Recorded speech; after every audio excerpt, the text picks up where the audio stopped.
નમસ્કાર વિદ્યાર્થી મિત્રો, નવા વર્ષના દરેકને જય સ્વામિનારાયણ. આજે આપણે ધોરણ 8માં બીજા સત્રના અંગ્રેજી વિષયમાં unit 1 I will be that જેની એક્ટિવિટી 1 જોઈએ.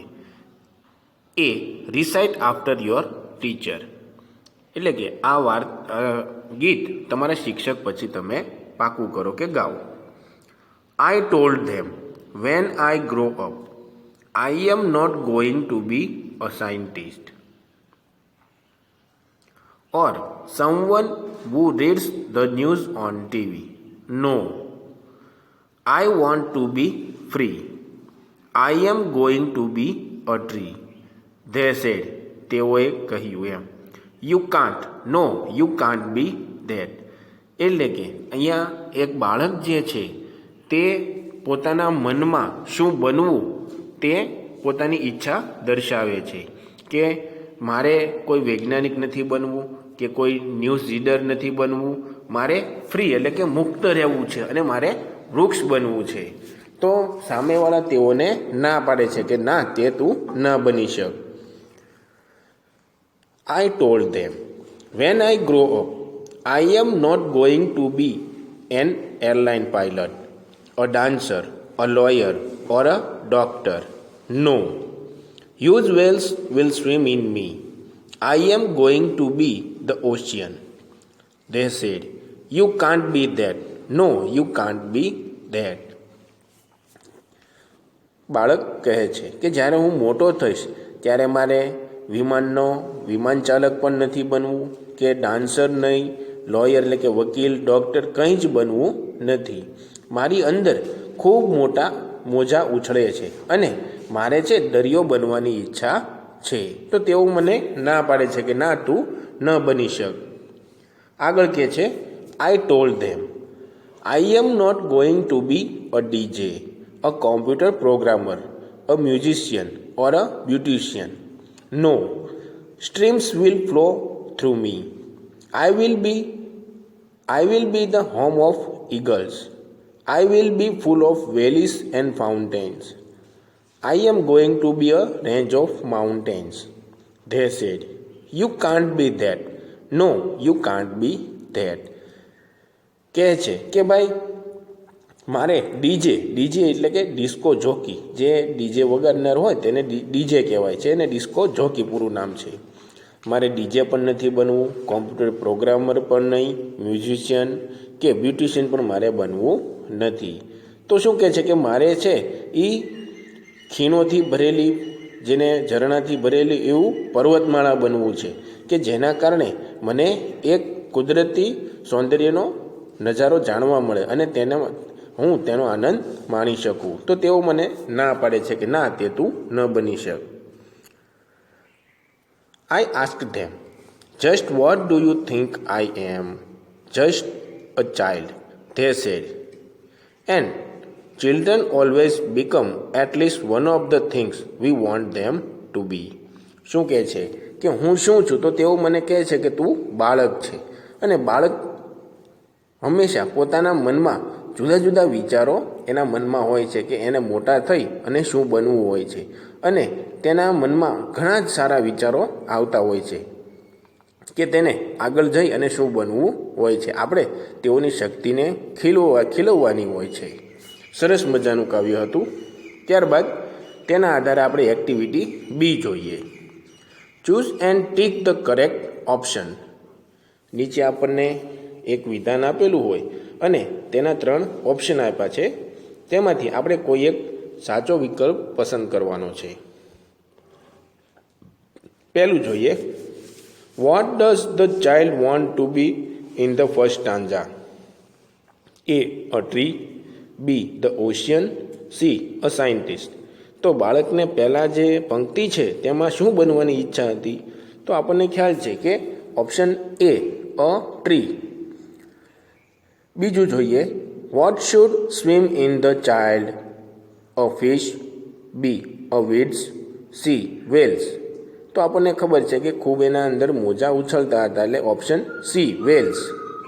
ત્રીજું જોઈએ, પહેલાં ખાલી જગ્યા એટલે કે બ્લેન્ક્સ હેઝ વેલીસ એન્ડ ફાઉન્ટેન્સ. તો આ ખીણ અને જે ઝરણાઓ છે કે ફુવારા છે તે આપણને ક્યાં જોવા મળે છે? એ માઉન્ટેન, બી ધ ઓશિયન અને સી અ હાઉસ. તો આપણને ખબર છે કે ખીણને એવું છે પર્વતોમાં જોવા મળે છે, માટે ઓપ્શન એ અ માઉન્ટેન સાચો બનશે. ચોથું જોઈએ, the child wants to be a blank in the third stanza. ત્રીજા ભાગમાં એટલે કે ત્રીજી કડીમાં આ બાળકને શું બનવાની ઈચ્છા છે? A doctor, a beautician, a mountain range. તો એને ડૉક્ટર કે બ્યુટિશિયન બનવાની ઈચ્છા ન હતી, માટે option C a mountain range છે એ આપણા માટે સાચો જવાબ બનશે. પાંચમું જોઈએ, what can the following people do? Discuss in group. તમારે તમારા મિત્રો સાથે આ ગ્રુપમાં ડિસ્કસ એટલે કે ચર્ચા કરવાની છે. A musician, B a DJ, C a scientist. તો આ 5, 6 અને 7 તમારે તમારી જાતે કરવાના રહેશે. ત્યાર પછીની એક્ટિવિટી 2 જોઈએ, read and enjoy. A key to heaven. A play. Scene 1 એટલે કે સીન્સ એટલે કે દ્રશ્ય, પહેલું દ્રશ્ય. King's court. Tenali Raman, courtier 1 and courtier 2 are waiting for the king. Kings court એટલે રાજાનો દરબાર ભરાયેલો છે. એમાં તેનાલી રામન દરબારી 1, બીજો દરબારી 2 એટલે કે પહેલો દરબારી, બીજો દરબારી રાજાની રાહ જોઈ રહ્યા છે. There is a sound of trumpets and drums. ઢોલ અને આ ટ્રમ્પેટ્સ એટલે કે એક પ્રકારની તુરાઈ જે જૂના જમાનામાં રાજા મહારાજાઓના સ્વાગત માટે વગાડવામાં આવતી હતી, તે તુરાઈનો અવાજ સંભળાય છે. The king walks in and all the courtiers stand up. રાજા દરબારમાં આવે છે અને બધા કોર્ટિયર્સ એટલે કે દરબારીઓ સ્ટેન્ડ અપ એટલે કે ઊભા થાય છે. Tenali Raman and courtiers. તેનાલી રામન અને કોર્ટિયર કહે છે, ગુડ મોર્નિંગ યોર મેજેસ્ટી. શુભ સવાર મારા નામદાર, એમ પ્રણામ નામદાર. The king says. રાજાએ કહ્યું, good morning, where are my ministers today. શુભ સવાર. Where are my ministers today. મારા મંત્રીઓ ક્યાં છે? એટલે કે મારા આજે મંત્રીઓને આપણે પ્રધાન પણ કહીએ છીએ, તો કે મારા પ્રધાનો આજે ક્યાં છે? I will discuss the new road project with them. I will discuss. હું આજે ડિસ્કસ એટલે ચર્ચા કરીશ. વિલ એટલે ભવિષ્યકાળ છે. I will discuss the new road project with them. આજે મારે તેમની સાથે નવા રસ્તાના પ્રોજેક્ટની ચર્ચા કરવી છે. કોર્ટિયર 2 સેઝ. બીજા દરબારીએ કહ્યું, યોર મેજેસ્ટી, અ ગ્રેટ સાધુ is in our kingdom this days. શું કહે છે કે નામદાર, આજકાલ આપણા રાજ્યમાં એક મહાન સાધુ આવ્યા છે. The ministers are at that sadhus camp. આ બધા પ્રધાનો છે ત્યાં સાધુના કેમ્પ એટલે કે એનો જે ઉતારો છે ત્યાં છે. The king says. રાજાએ કહ્યું, અ સાધુ, અ ગ્રેટ સાધુ. હુ ઇઝ ધીસ સાધુ? આ સાધુ કોણ છે? I don't know anything about him. Do you know something Raman? શું કહે છે કે I don't know anything about him. હું તેના વિશે કંઈ જાણતો નથી, કે મને તેના વિશેની કંઈ ખબર નથી. Do you know something Raman? Raman, તું તેના વિશે કંઈ જાણે છે? રામન સેઝ. રામને કહ્યું, your majesty, I heard about this સાધુ. મારા નામદાર, આ સાધુ વિશે મેં સાંભળ્યું છે. હી કમ્સ ફ્રોમ ધ હિમાલયાસ. તે હિમાલયમાંથી આવ્યા છે. He can produce coins, Holi ash and fruits from the air. He can produce. તે હવામાંથી સિક્કાઓ, હોલી એશ એટલે કે પવિત્ર રાગ, એન્ડ ફ્રૂટ્સ એટલે કે ફળો, ફ્રોમ ધ એર એટલે કે આ હવામાંથી ફળો, આ પવિત્ર રાગ અને સિક્કાઓ છે એ લાવી દે છે કે ઉત્પન્ન કરી દે છે. કોર્ટિયર 1 પહેલા દરબારીએ કહ્યું, and there is a long cues of people in front of his tent every day. શું કહે છે કે અને તેના તંબુ આગળ દરરોજ લોકોની લાંબી લાઈન લાગે છે. They offer him gold coins, clothes, animals, grains, vegetables and dry fruits. તેઓ તેમને સોનાના સિક્કા, કપડાં, પ્રાણીઓ, અનાજ, શાકભાજી અને સૂકા મેવા અર્પણ કરે એટલે કે ધરે છે તેની આગળ. કોર્ટિયર 2 સેઝ એટલે કે બીજા દરબારીએ કહ્યું, he can cure any illness by puja. He can cure એટલે કે તે પૂજા કરીને કોઈ પણ બીમારીને દૂર કરી શકે છે. But you need to pay him a big sum of that.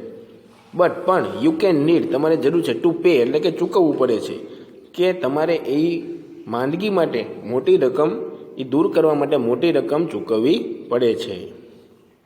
The king says, interesting, I want to know more about this sadhu. એ કે આ તો મજાની વાત છે. આઈ વોન્ટ ટુ નો મારે જાણવાની ઈચ્છા છે. મોર એટલે વધુ.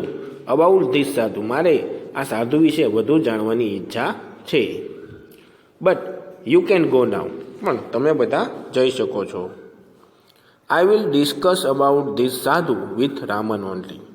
શું કહે છે કે હું આ સાધુ વિશે ફક્ત રામન સાથે એના વિશે ચર્ચા કરવા માગું છું. The courtiers leave. બધા દરબારીઓ જાય છે. ધ કિંગ સેઝ, રાજાએ કહ્યું, Raman, what do you think. Raman, તમને શું લાગે છે? ઇઝ હી અ રિયલ સાધુ. તે સાચા સાધુ છે, ખરા સાધુ છે? Good sadhus never charge money for their service. શું કીધું? ગુડ સાધુસ એટલે કે સારા સાધુઓ never charges money for their services. જે સાચા અને સારા સાધુ હોય તે પોતાની જે લોકોની સેવા કરે તેના માટે તેઓ કોઈ પૈસા કે કાંઈ પણ લેતા નથી હોતા. We need to keep watch on this sadhu. We need આપણે જરૂર છે ટુ કીપ વોચ એના પર ધ્યાન રાખવાની એટલે કે નજર રાખવાની આ સાધુ ઉપર આપણે જરૂર છે. રામન સેઝ, રામને કહ્યું, yes your majesty, I to feel something is wrong. હા નામદાર, મને પણ કંઈક ખોટું હોય એવું લાગે છે. ધ કિંગ સેઝ, રાજાએ કહ્યું, Raman, go to his camp and find out more about this સાધુ. રામન, તમે તેના કેમ્પમાં એટલે કે તેની શિબિરમાં જઈને આ સાધુ વિશે વધુ જાણકારી મેળવો. રામન સેઝ, સર્ટનલી સર, ચોક્કસ મારા નામદાર, એમ કહે છે. ત્યાર પછીનો જે સીન 2 છે તે આપણે પછીના લેક્ચરમાં સમજીશું. આભાર. જય સ્વામિનારાયણ.